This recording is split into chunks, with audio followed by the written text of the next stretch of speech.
la palabra. ¿Cuántos vinieron a escuchar palabra? ¿Cuándo prospera una iglesia? Quizás algunos ya lo saben, otros lo van a aprender hoy. Pero vamos a ver qué nos dice la bella, la hermosa y la inalterable palabra de Dios. Y le voy a invitar que abra su Biblia en el Antiguo Testamento, específicamente en el libro de Esdras. Esdras, capítulo 5, versículo 8, y dice de esta manera: sea notorio al rey que fuimos a la provincia de Judea, a la casa del gran Dios. ¿A la casa de quién? Ok, a la casa del gran Dios, la cual se edifica con piedras grandes, y ya los maderos están puestos en las paredes, y la obra se hace deprisa y prospera en sus manos. Que el Señor bendiga esta porción de su palabra. Pero vamos a considerar algunas palabras. Y una de las palabras que vamos a considerar es prosperidad. ¿Qué es prosperidad o qué entendemos nosotros por prosperidad? De acuerdo al diccionario, prosperidad es un acontecimiento feliz. Después encontramos ahí el escritor, ustedes vieron que leímos. ¿En dónde? ¿En qué libro leímos? En Esdras. Entonces, ¿qué significa Esdras? Esdras significa ayuda. ¿Cuántos saben que nuestros nombres tienen significado? Muy bien. Ahora, hay otra palabra más que vamos a ir encontrando un poquitito más adelante, pero la vamos a explicar ahora, que es Salomón. ¿Qué significa Salomón? Paz o pacífico. Y efectivamente, Salomón fue el primer rey de Israel que gobernó sin recurrir a la guerra. Así que su nombre cobra sentido, ¿verdad? Entonces, Esdras se destacaba en la restauración. Y notemos cómo el nombre de su significado cobra sentido. Porque él se destacaba en la restauración. O sea, su nombre es ayuda. ¿Se dan cuenta cómo cobra el sentido el nombre de él? Pero bueno, voy a relatar un poquito de historia. A algunos la historia le aburre, pero es necesario conocerla. Por qué Dios dice ciertas cosas y cómo podemos aprender de las historias que nosotros encontramos también en la palabra de Dios. Y historias, ¿para qué? Para que nos centremos en el corazón de Dios. Los tiempos que le tocó vivir a Esdras no fueron tiempos fáciles, como tampoco son tiempos fáciles para nosotros estos días. Son tiempos difíciles, ¿verdad? Para el cristiano. Vivir en una sociedad corrupta, una sociedad que a lo bueno le dice malo, que va en busca de placeres. Y claro, cuando nosotros queremos hablar del evangelio, como que las personas se ponen dos tapones invisibles en sus oídos y no quieren escuchar. ¿Por qué? Porque es un compromiso vivir para el Señor. No es fácil. Nosotros estamos en la lucha. Todos los días a nosotros se nos declara una guerra y tenemos que levantarnos para saber guerrear. Los judíos se encontraban cautivos en Babilonia. Jeremías había profetizado que ellos iban a permanecer cautivos por 70 años en Babilonia. Pero Dios en su misericordia, ¿cuántos saben que Dios es misericordioso? ¿Usted experimentó la misericordia de Dios? Yo sí. Dios en su misericordia acortó el tiempo y solamente ellos estuvieron cautivos 60 años. Al cabo de este tiempo, el rey de Ciro da un decreto. Y escuchemos el decreto, leamos el decreto, que dice así de esta manera. Esdras capítulo 1, versículo del 1 al 3. En el primer año de Ciro, rey de Persia, para que se cumpliese la palabra de Jehová por boca de Jeremías, despertó Jehová el espíritu de Ciro, rey de Persia, el cual hizo pregonar de palabra y también por escrito por todo su reino, diciendo: Así ha dicho Ciro, rey de Persia: Jehová, el Dios de los cielos, me ha dado todos los reinos de la tierra y me ha mandado que le edifique casa en Jerusalén, que está en Judá. Quien haya entre vosotros de su pueblo, sea con él, y suba a Jerusalén, que está en Judá, y edifique la casa de Jehová Dios de Israel. Él es ¿quién? Dios, la cual está en Jerusalén. Él había dado un mandato al pueblo. ¿Qué le decía al pueblo? A ver, ¿qué entendieron ustedes que le decía al pueblo? ¿Cuál era el mandato, el decreto que había estipulado este rey? De que el pueblo tenía que subir, ¿para qué? Para edificar casa ¿a quién? No para ellos, sino para Dios. Ahora, abandonar a Egipto significaba escapar de la dura esclavitud. Eso lo sabemos, muchas veces lo hemos escuchado y también lo hemos leído. El pueblo siempre quiso salir de Egipto. ¿Por qué? Porque eran esclavos ahí. Ellos querían una tierra en libertad, ellos querían ser libres. Pero ahora, al emigrar a Babilonia, significaba dejar una vida cómoda. Ellos emigraban de Babilonia y era una vida cómoda ahí. Deténgase a pensar usted por un momento si esta situación no es la misma la que se vive hoy en día. Muchos cristianos, siendo esclavos del pecado, anhelan salir del pecado o salir de Egipto. Y una vez que fueron lavados por la preciosa sangre de Jesucristo, entraron a una vida cómoda, llena de egoísmo, buscando que se les sirva en vez de servir. Esa es la sociedad que nosotros tenemos hoy. Y lamentablemente es la iglesia que también tenemos hoy. Y no estoy hablando específicamente de esta iglesia aquí, sino del cuerpo de Cristo en general. Ni Esdras ni Nehemías figuraron como Moisés y Elías, porque ellos, tanto Moisés como Elías, hicieron milagros espectaculares. Ni Esdras ni siquiera Nehemías figuraban como David y Salomón, que fueron coronados como reyes, tampoco. Pero su obra en muchos aspectos fue superior a la de Salomón y de los demás que hemos nombrado. Nehemías, un hombre que sacrificó una vida de lujo. Ustedes saben que él era copero del rey. Y ahí, en el reino, había lujos. Había comidas suculentas, banquetes, me imagino, vinos finos, etcétera, etcétera. Pero él sacrificó esa vida de lujo para poder ayudar a sus hermanos necesitados en Jerusalén. Ustedes recuerdan que los muros de Jerusalén habían sido destruidos y había que volver a construirlos otra vez.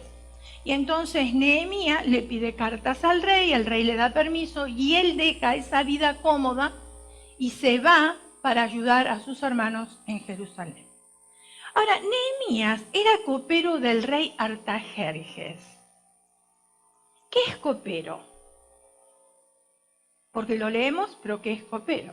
Bueno, el copero era el que probaba el vino y los alimentos del rey. Fíjense ustedes qué responsabilidad, porque antes de dárselo al rey los probaba él, o sea que si tenía veneno, tanto en la bebida como el alimento, ahí quedía, pero tendidito caía, ahí se quedaba, y el rey sabía que habían puesto veneno y quién era, y bueno, ahora buscarlo. Pero fíjense en ustedes qué responsabilidad tan tremenda la de Nehemías. ¿Cuántos quieren ser ahora coperos del presidente? ¿Usted no quiere ser copero del presidente? ¿Pero por qué? Fíjense si Nehemías era copero de Artajerjes y su comportamiento hizo que el rey le diera permiso para poder reconstruir la ciudad de Jerusalén otra vez, los muros caídos. Si nosotros seríamos coperos del presidente, ¿usted no cree que tendríamos más beneficios? Nadie quiere ser copero. ¡Qué cobardes que son ustedes! Entonces Nehemías combinó tanto lo espiritual como lo práctico. Él sabía trabajar con sus manos, pero también sabía orar. El nombre de Nehemías significa consolador. su nombre cobra sentido otra vez. De Salomón se nos dice que edificó un templo en Jerusalén y que fue asombroso el templo que él edificó. Y la admiración de todas las naciones por ese templo. Ahora, Salomón dispuso para sus empresas todo un ejército de arquitectos y de obreros. Escuche bien, no cualquier persona. Arquitectos. ¿Había arquitectos en aquel tiempo? Fíjense en ustedes. Quizás no tendrían un título, pero tenían esa unción del Espíritu Santo para hacer trabajos específicos. Iban a construir, y no iban a construir cualquier cosa. Escuche, mi hermano. No iban a construir cualquier cosa. Por eso cuando tenemos garage sale en la iglesia, que ya hace mucho que no tenemos, no podemos traer nosotros los pantalones que no tengan botones, que no tengan cierre, que estén todos rotos, aunque están de moda los rotos, pero por lo menos póngale cierre y botón. Porque usted está trayendo un artículo que va a salir de la casa de Dios para dar testimonio a otras personas.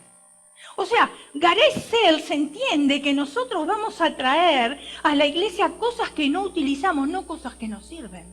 Porque si no sirven para mí, tampoco sirven para aquellos que vienen a la casa de Dios a comprar los productos. Mientras que Esdras y Nehemías apenas pudieron hacer uso de sus escasos medios y realizar su obra en las más adversas circunstancias.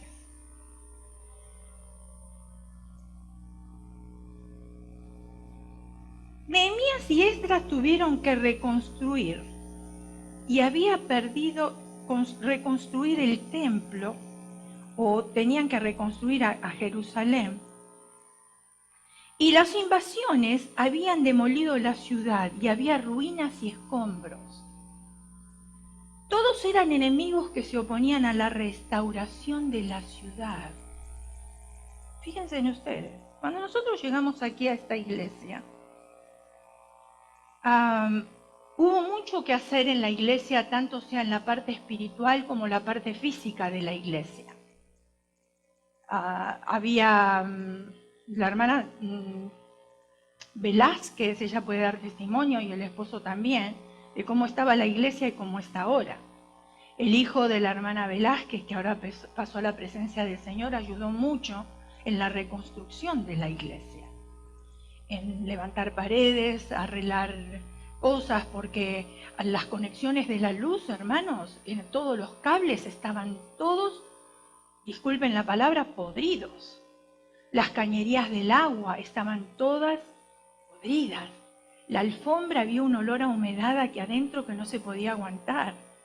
Lo primero que nosotros tuvimos que hacer aquí, evangelizar las ratas que eran tamaño gato, así de grandes, que estaban atrás. ¿Por qué? Porque aquí al lado no había estacionamiento, había 2 casas y las alquilaban miembros de la iglesia, porque una era casa pastoral, pero nosotros ya teníamos nuestra casa propia, entonces para que entrara dinero para la iglesia, alquilamos esa casa. Había un árbol de avocado y el avocado atrae las ratas. Así que había ratas en cantidades, hermano, en cantidades. Después que se exterminaron las ratas, llegaron las palomas, a exterminar las palomas, que no se pueden matar, sino que había que cazarlas y llevarlas al shelter. Las palomas, miren el trabajo que había que hacer. Aparte de cambiar la alfombra y cambiar un montón de otras cosas, en fin, se hizo una restauración con todo lo que nosotros se pudo hacer, ¿no? Y siempre hay personas que se oponen, siempre hay enemigos. Y usted me va a decir quiénes eran los enemigos. Bueno, yo le voy a decir. Se tiraron las 2 casas aquí, se les pidió a las personas, bueno, una de las personas que alquilaba compró casa y se fue, la otra persona se le pidió, por favor, que dejara ya la propiedad, porque teníamos muchos problemas con el vecino de enfrente. Ellos tenían un perro, el perro ladraba fuera de hora, no tomaban control del perro, y los vecinos de enfrente, hace 30 años, bueno, 30 años en aquel entonces, que vivían aquí, y yo creo que él se creía que era el dueño de San Gabriel. Entonces, como tenían familiares en la ciudad, a él se le hacía muy fácil de mandarnos a la ciudad. y venían de la ciudad a llamar la atención. Entonces, cada cosa que se hacía aquí en la iglesia, que veían construir, que veían tirar árboles o plantar o lo que sea, lo hacíamos un día, 2 días después llegaban de la ciudad para ver si teníamos permiso para hacerlo. O sea, que el vecino no observó que estábamos cambiando la fisonomía de la propiedad y que la propiedad estaba quedando más limpia que antes. No, teníamos un enemigo que estaba constantemente observándonos a nosotros cuáles eran nuestros movimientos. Fuimos muchas veces, le llevamos regalos a la esposa, hablamos con la esposa, lo invitamos a venir a la iglesia, tratamos de hacer amistad con esa persona para que viera qué clase de gente nosotros éramos, cuál era el propósito o el sentido para poder cambiar la iglesia. Bueno, finalmente después de tantos años creo que se convenció y lo entendió. Y ahora, bueno, somos buenos vecinos, siempre nos saludamos, cuando nos vemos conversamos, etcétera, etcétera. Pero en aquel tiempo era un enemigo, a eso voy. Entonces, todos, en el tiempo de Esdras, también eran enemigos que se oponían a la reconstrucción de la ciudad. Ahora, ¿en qué consistió el triunfo o en qué consistió el secreto del triunfo que tuvieron ellos, y hablando de Esdras, ¿no es cierto? ¿Cómo pudo prosperar la obra? Bueno, podríamos decir que casi de la misma manera que fue prosperada aquí también. Si nosotros leemos los 2 libros, Esdras y Nehemías, vamos a ver que una iglesia prospera cuando se despiertan los dormidos. Y no estoy hablando de dormidos que tienen sueño físico por el cansancio. Estoy hablando de los que tienen un dulce sueño espiritual. Esdras capítulo 1 versículo 5 dice: entonces se levantaron los jefes de las casas paternas de Judá y de Benjamín y los sacerdotes y levitas y todos aquellos cuyo espíritu despertó. No es invento mío, lo dice la Biblia. Ahora, si el espíritu lo despertó, ¿qué estaban haciendo? ¿Estaba dormido ese espíritu o no? Si no, no lo diría la Biblia, ¿no? Entonces dice, cuyo espíritu despertó Dios para subir a edificar la casa de Jehová, la cual está en Jerusalén. Se levantaron todos aquellos cuyo espíritu Dios despertó. Algunos dirán, ese es mi deseo, que Dios me despierte. Bueno, déjeme decirle que nosotros no tenemos un Dios de varita mágica, ¿eh? Muchos creemos que Dios tiene una varita mágica y que nosotros abrimos la boca y ya viene Dios con la varita mágica o con la lámpara de Anadino que la frotamos y ahí sale el genio. No, Dios ni es un Dios de varita mágica ni tampoco es el genio. Dios es Dios. Y Dios no cambia. Dios es inmutable. Lo que Él dice, Él lo promete. Y cuando ve que alguien está dormido, Él quiere levantar para que esa persona empiece a trabajar para su obra y lleve gloria a su nombre. Porque sabe que esa persona tiene talentos para usar, pero los tiene dormido.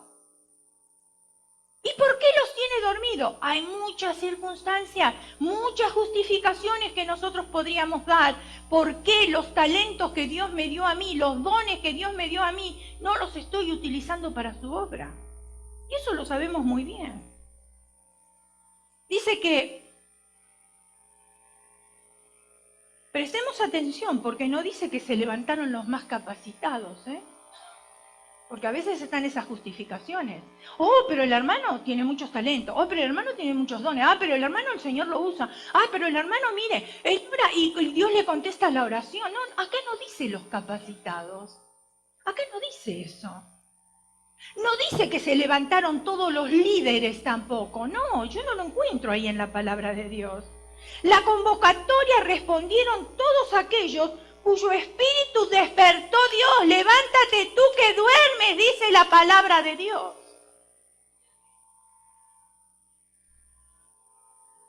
Mientras estaban dormidos no hubo iniciativa, ni siquiera movimiento, hermanos.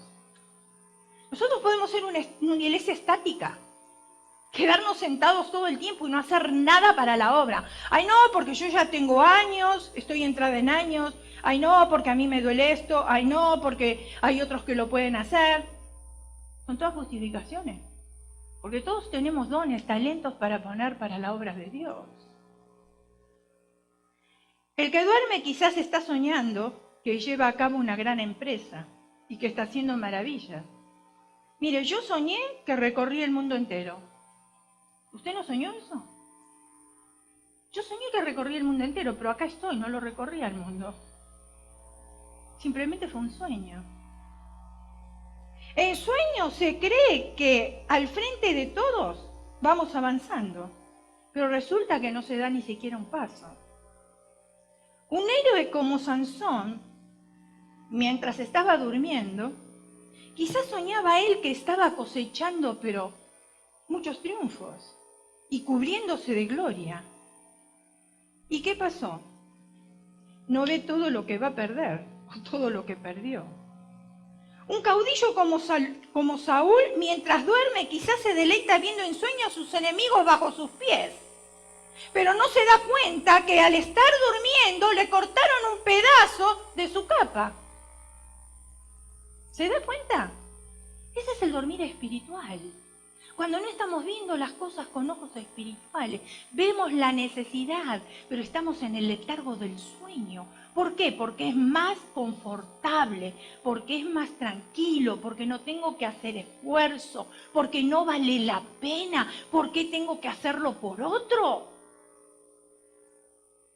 Basta que un ejército de gigantes duerma para que un puñado de enanos se levante en victoria. ¿Somos un ejército de gigantes o no? ¿Somos victoriosos o no? ¿Y qué vamos a permitir? Que un ejército de gigantes y victoriosos, como sabemos cantar, le vamos a permitir ahora a unos enanos, un puñado de enanos, y estoy hablando, no físicamente, estoy hablando espiritualmente, se levante contra nosotros. Dios tuvo que despertar a su pueblo. El mal no era que fuesen pocos, porque con poco podemos hacer mucho. Somos pocos, pero podemos guerrear. Somos pocos, pero podemos evangelizar. Somos pocos, pero podemos hacer mucho para la obra del Señor. El mal era que estaban con flojera en el alma y el sueño del conformismo los había anulado a todos. Quizás no tenían muchos recursos económicos, pero lo que tenían lo pusieron para la obra.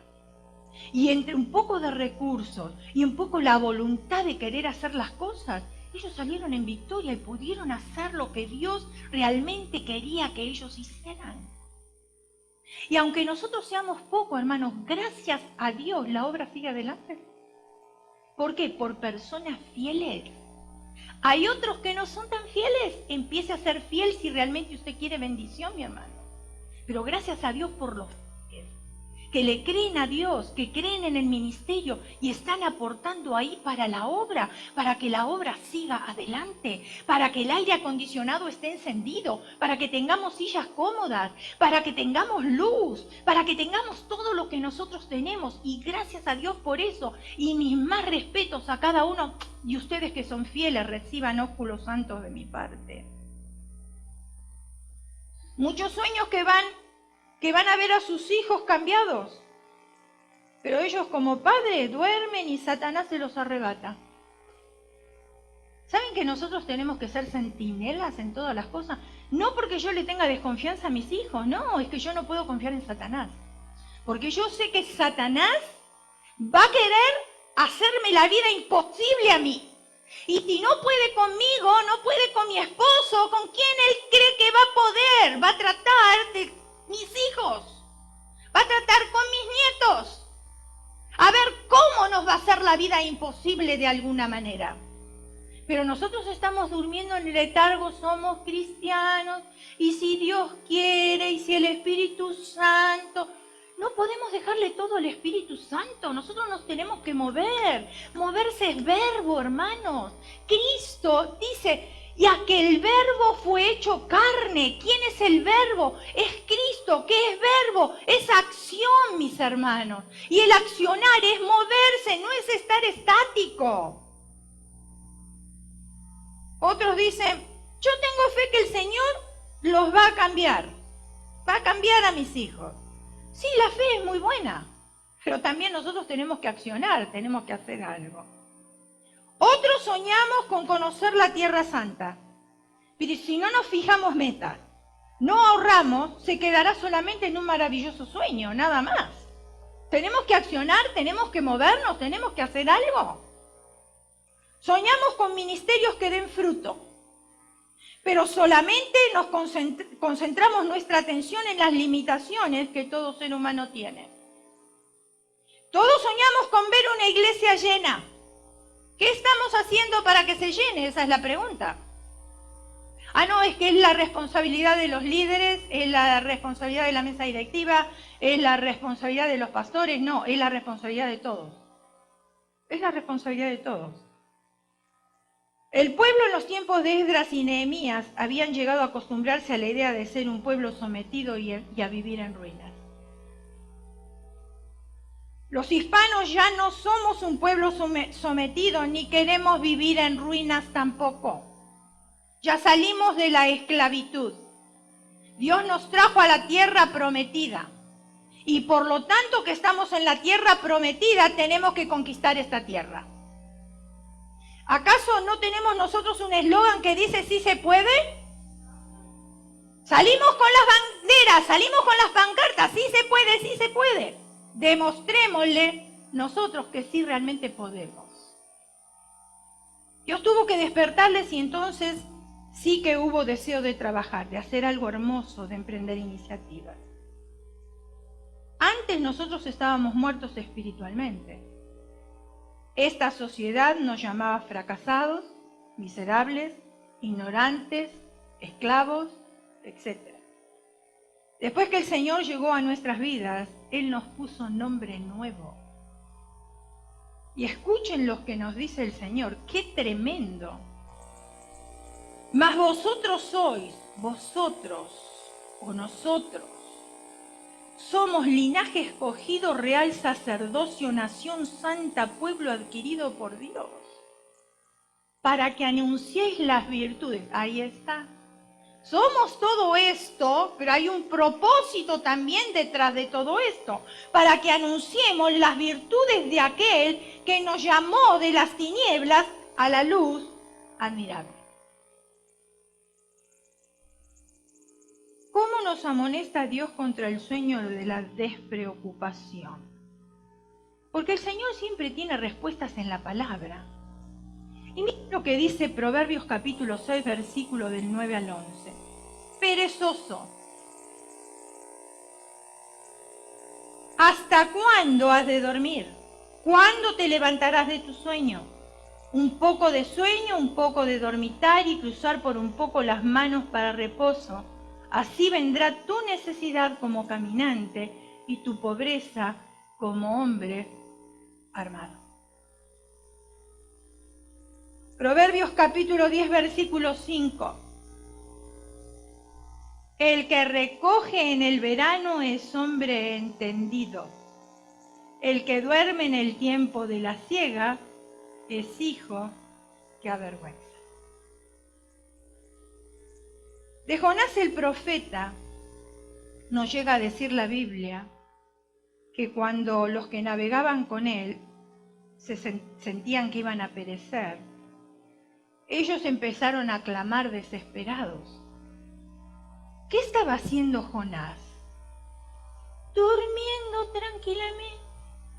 Dios le había mandado un encargo, pero él no lo quiso.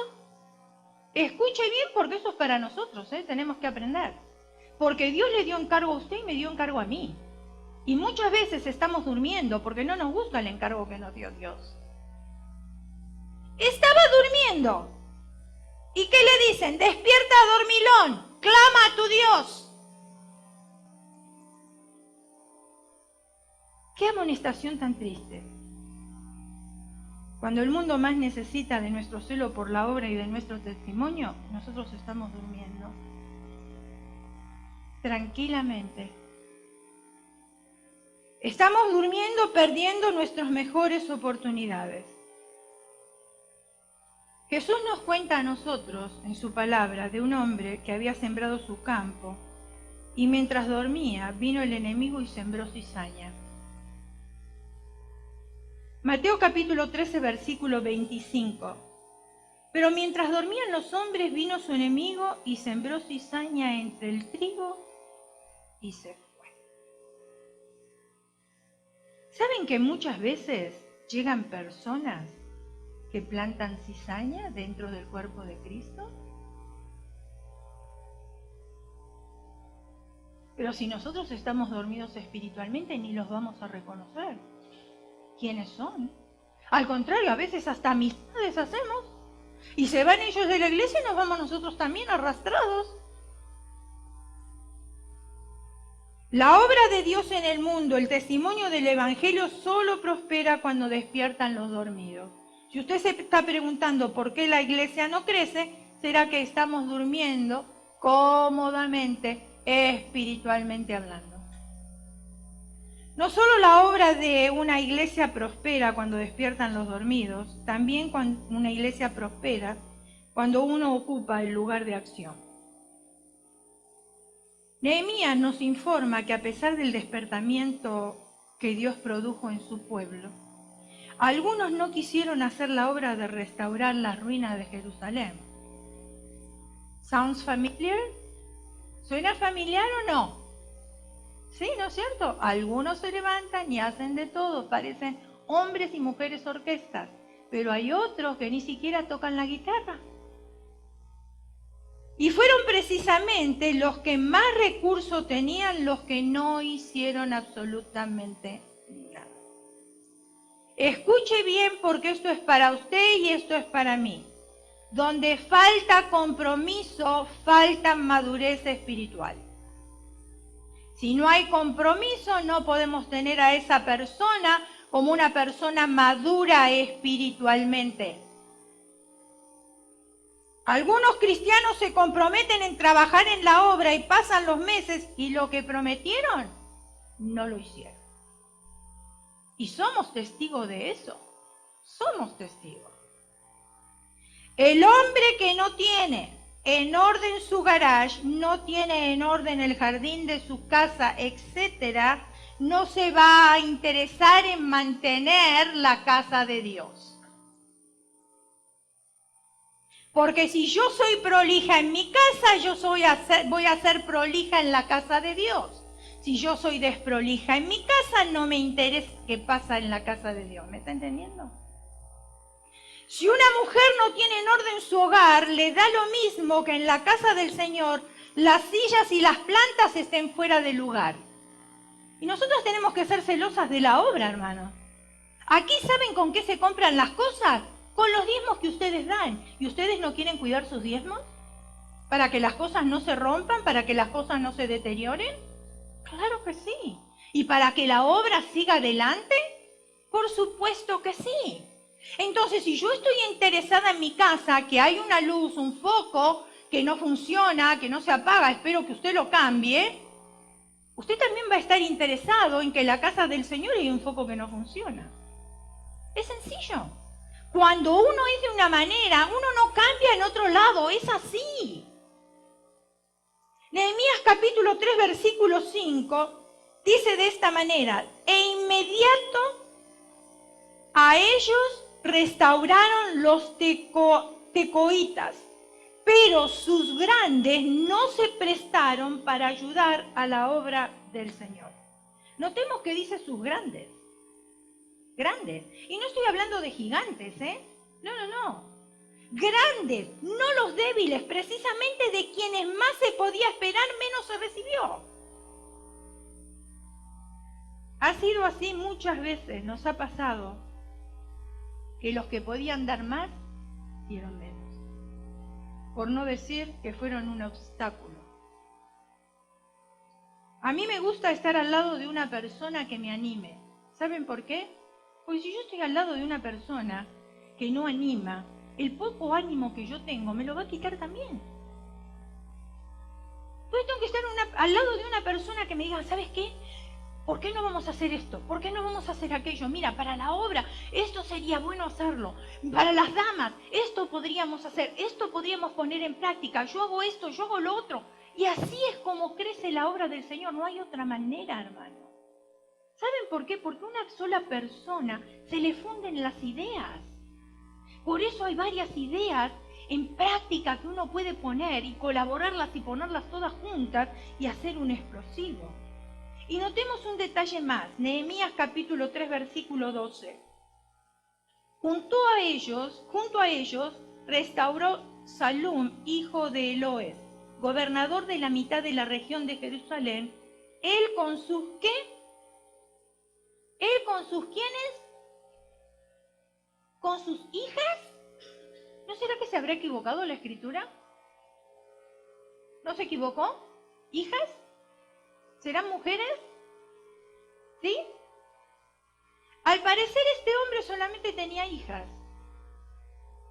Ni un solo varón había en su casa, escuche bien, excepto él. Pero cada una de sus hijas valía por 30 hombres. Mujeres esforzadas y valientes. Nos gusta cuando nos dicen mujeres esforzadas y valientes. Y podemos ser mujeres esforzadas y valientes, por supuesto. Eran pocos, con muy pocos recursos, con muchos enemigos, pero no dejaban de trabajar. No dejaban de trabajar. Y eso fue lo que sucedió en esta iglesia también. Teníamos los enemigos enfrente. Pero los hermanos que estaban apoyaban para la obra, querían para la obra. Eran otros tiempos, se trabajaba, había empeño. La obra se levantó y se reconstruyeron todas las cosas. Se invirtió muchísimo dinero en esta iglesia, porque de hacer el techo completo un domingo de lluvia torrencial, en ese entonces yo estaba encargada de los niños, había 50 niños atrás. Estábamos todos ahí, las líderes, estaba yo y estaban todos los niños en la clase. Y de repente la lluvia vino tan fuerte, hermanos, que el techo colapsó no encima de nosotros, cayó en un lado donde nosotros no estábamos. El Señor hasta tuvo cuidado que ese techo no se desplomara, pero así estaba la propiedad. Y hubo que reconstruir todo, porque atrás no era así cuando nosotros llegamos. Construir todo. ¿Saben cuánto dinero se necesitó aquí? Muchísimo. Pero los hermanos estaban dispuestos en poner, en colaborar, en trabajar, en ver cómo hacíamos para que la obra saliera más económica todavía. Por eso la obra prosperó, porque cada uno ocupó su lugar. Cuando en la obra de Dios cada creyente ocupa su lugar y hace su parte, la obra prospera. Porque no todos somos manos, no todos somos pies. Uno cumple la función de pies, por eso nos llamamos cuerpo. Otro cumple la función de manos. Y así vamos poniendo nosotros el cuerpo completamente unido. Y ahí es donde nosotros prosperamos y levantamos la casa del Señor. No solo una iglesia prospera cuando despiertan los dormidos o cuando cada uno ocupa su lugar. Una iglesia prospera cuando no nos dejamos debilitar por las críticas. Nehemías capítulo 4, versículo 4. Oye, oh Dios nuestro, que somos objeto de su menosprecio, y vuelve el baldón. ¿Qué significa eso? Injuria, mancha en la honra. Vuélvelo de ellos sobre su cabeza y entrégalos por despojo en la tierra de su cautiverio. ¡Wow! Esto sí que está fuerte, ¿verdad? Bien fuerte. Miren lo que dice Nehemías capítulo 4, versículo del 1 al 3. Cuando oyó Sanbalat, que era el enemigo, que no quería que construyeran la obra, que nosotros edificábamos el muro, se enojó y se enfureció en gran manera e hizo escarnio de los judíos. Y habló delante de sus hermanos y del ejército de Samaria y dijo: ¿qué hacen estos débiles judíos? Escuche, ¿qué hacen estos débiles hispanos? ¿Qué hacen? ¿Se les permitirá volver a ofrecer sus sacrificios? ¿Acabarán en un día? ¿Resucitarán de los montones del polvo las piedras que fueron quemadas? Y estaban junto a él Tobías amonita, el cual dijo, lo que ellos edifican del muro de piedra, si subiera una zorra lo derribará. ¡Wow! Eso sí que produce desánimo, ¿verdad? Tanto sacrificio, tanto esfuerzo, porque dicen que ni siquiera se cambiaban la ropa para estar ahí de centinela, de cuidado, trabajando. Y ahora viene alguien y me dice que el esfuerzo que yo estoy haciendo, viene una zorra y me lo va a derribar todo. La crítica es cruel. Todo el que haga algo va a ser criticado. Y si usted lo quiere experimentar, levántese, tome un ministerio y va a ver si no es criticado. Todo el que se levanta para hacer algo es criticado, eso ya lo sabemos. ¿Acaso el presidente de la nación no es criticado? Claro que sí, y muchísimo. ¿La policía no es criticada? ¿Los maestros de la escuela no son criticados? ¿Los bomberos no son criticados? ¡Ay, tenemos excelentes ideas nosotros! Mejor que las de ellos, pero nosotros estamos cómodos en nuestra casa y ellos están trabajando. Y están poniendo de su esfuerzo. Ahora, cuando ellos fueron criticados, porque esto es lo lindo para aprender, hermanos, ellos no tomaron justicia por sus propias manos. Todo lo contrario. Ellos fueran al que juzga justamente. ¿Qué hemos hecho nosotros con las críticas? De aquellos que te censuran porque intentabas servir a Dios. Ay, es que tú eres cucaracha de iglesia. Te la pasas siempre en la iglesia, de servicio en servicio. Ay, tú no puedes hacer esto porque estás sirviendo al Señor. ¿Qué es lo que hicimos nosotros? ¿Eso nos desanimó y nos volvimos para atrás? ¿O eso nos dio más fuerza todavía para servir y mostrar a las personas que nos critican que realmente vale la pena servir a Dios? No es que yo no voy a tener problemas y dificultades, pero eso nada tiene que ver. Vale la pena servir a aquel que me dio la vida. Aquel que se fue a preparar un lugar para mí, para que donde Él esté, yo también esté. ¿Qué hacemos? ¿Cedemos? Que hemos recibido una gran comisión y que en nuestros hombros se ha depositado una gran obra. El privilegio se nos ha encomendado de predicar el reino de los cielos, no cualquier reino, el reino de los cielos. ¿Ustedes vieron cuando se casó la princesa? Las noticias. Estaba en la boca de todos, el mundo entero, en todos los noticieros, en todos los programas, y que el vestido, y que el reino, y que esto, y que lo otro, y que ella era diferente, y que ella era así, y que ella era así, y que ella... ¿Cómo no se habló de ese reino? Muchísimo. Y la tienen en la vista, a ver, que si presentó al niño, que si no presentó al niño, que parecía embarazada después que presentó al niño, que si la esposa del presidente, que si se compra zapatos de $2.000, como que eso fuera importante, si ellos son gente de dinero. No le están quitando el dinero al pueblo para que se compre un par de zapatos de $2.000. Ella se puede comprar miles de zapatos de $2.000. Pero hay críticas. Críticas, como si ella hubiese venido a mi casa y me hubiese pedido a mí los $2.000 para comprarse un par de zapatos. Y no fue así. Todos los que hacemos algo somos criticados. Pero déjeme darle a usted una buena noticia. Cuando a usted lo critican porque está haciendo algo bueno, gloria a Dios porque lo están haciendo famoso. Porque si usted, mire, si las personas hablan de algo bueno, se lo van a decir una vez, pero dos no. Pero cuando los critican, ¿saben cómo pasan? ¿Cómo evangelizan con esa crítica? Tremendamente evangelizan. Enseguida la ciudad entera, los teléfonos suenan, los textos son enviados. Cuando hay crítica. Si nosotros resentidos porque nos critican no hacemos la obra, ¿quién entonces la va a hacer? Dios quiere prosperar su obra, pero hay 3 condiciones que hemos visto para que su obra prospere. Una es que debe despertar los dormidos. Si amamos la obra de Dios, aquellos que estamos dormidos espiritualmente, necesitamos wake up. Cada uno debe ocupar su lugar de trabajo. ¿Cuál es la responsabilidad o el trabajo que tienes en la casa del Señor? ¿Cuál es? Y la otra, no debemos hacer caso a las críticas, porque críticas siempre vamos a tener. Y solo así va a prosperar la obra de Dios y lo que Dios a nosotros nos ha encomendado. Porque usted y yo tenemos una gran responsabilidad, el de extender el reino de los cielos aquí en la tierra.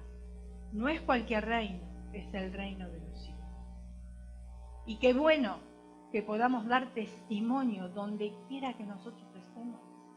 Y que se hable más de ese reino de los cielos que del reino de aquí en la tierra. Antes se hablaba mucho del reino de los cielos. Cada vez el enemigo fue tomando tanto lugar, hermanos, que ahora para el tiempo de Pascua ya no escuchamos música en la radio como escuchábamos antes. Un mes entero escuchando música evangélica. Cuando llegaba Navidad eran todos cantos el mes entero que escuchábamos. Ahora lo único que se escucha es rap, lo único que se escucha es otro tipo de música que no edifica. Y por eso la sociedad está como está. Y nosotros como iglesia estamos durmiendo y nosotros somos permisivos en todas las cosas y aceptamos todas las cosas. ¿Por qué? Porque confundimos el amor con lo que está bien. Y yo puedo amar mucho a una persona, pero si Dios no ama el pecado que está en mí, Él me ama a mí, pero no ama el pecado que está en mí, ¿usted no cree que yo tengo que estar en el Padre Celestial y aborrecer el pecado, amar a la persona, pero aborrecer el pecado que está en la persona? ¿O yo soy más justa que Dios y soy permisiva y digo, no, pobrecito, para que se arrepienta, le voy a mostrar el amor? Sí, le voy a mostrar el amor, pero sí tengo que testificar que a Dios no le gusta el pecado. No le gusta ni el mío ni le gusta el suyo. No le gusta el pecado de nadie. Por eso Dios hizo un sacrificio, Jesús hizo un sacrificio grande en la cruz del Calvario. Y el viernes estábamos compartiendo nosotros aquí con la clase, estábamos compartiendo que el Padre lo abandonó a Jesús. Lo abandonó en la cruz, en un momento crucial lo abandonó. ¿Y por qué lo abandonó? Mientras Él llevaba el pecado suyo y mío, ¿y Él merecía que el Padre lo abandonara? No, porque Él no tenía pecado. Pero a Él le plació llevar todos nuestros pecados en la cruz del Calvario. ¿Para qué? Para ser justificados delante de la presencia de Dios. Y si yo pienso en eso solamente, entonces yo tengo que dedicar parte de mi vida para servir a, por no decir toda mi vida, en servicio del Maestro. Dios nos está despertando a cada uno de nosotros. Y necesitamos ocupar el lugar que nos corresponde, hermano. Y cuando cada uno ocupa el lugar que le corresponde, entonces la iglesia del Señor comienza a prosperar. Porque si nosotros estamos mal acostumbrados, los nuevos que llegan se acostumbran mal también.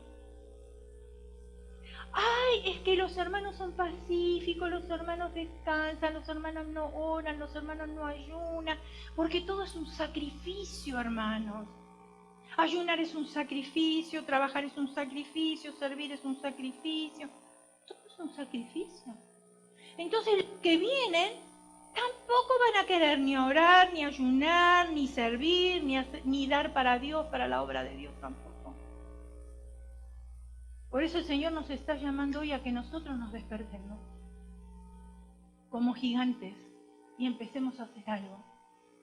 Y cuando empezamos a hacer algo, entonces vamos a ver que la iglesia de Jesucristo va a prosperar y que nuestra voz va a ser escuchada donde quiera que nosotros estemos.